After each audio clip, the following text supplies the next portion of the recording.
พี่น้องวันที่22มกราคม2569แอนอรดีทำพิธีบวงสรวงปู่ย่าไหว้ครูประจำปีที่วัดป่าเทพพิทักษ์บ้านอ้อมก่อตำบลอ้อมก่ออำเภอบ้านดุงจังหวัดอุดรธานีหรือว่าคำสนด2พี่น้องป้องไปกลับไปห่วมพ่อสมหวนสมควันพี่น้องเป็นงานที่เรียบง่ายแต่ครึ่งเข่งขรึมมากด้วยความขลังแห่งมนต์พิธีพี่น้องเพิ่นกับมีล่ำบวงสรวงฟ้อนบวงสรวง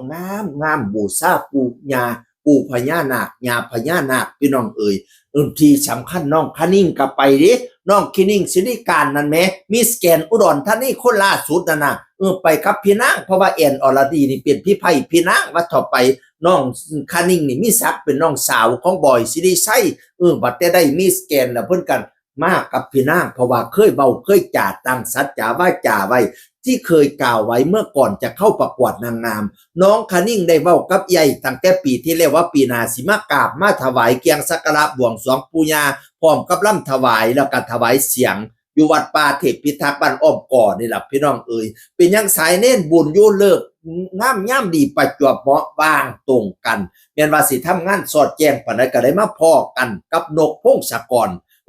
ก็เลยได้มาบวงสรวงน้ำกันพี่น้อง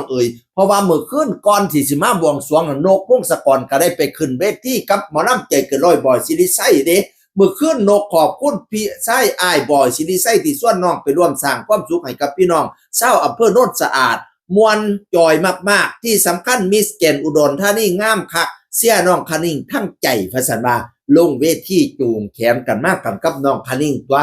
นกกะรอเนาะเขาอรอนเขาปันไข่ปอกเขาปันดอกไฟ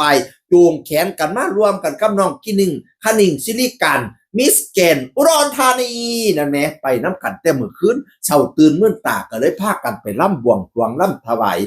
กับพี่นางแอนกับน้องคนิ่งกับนกพงศกรพี่น้อง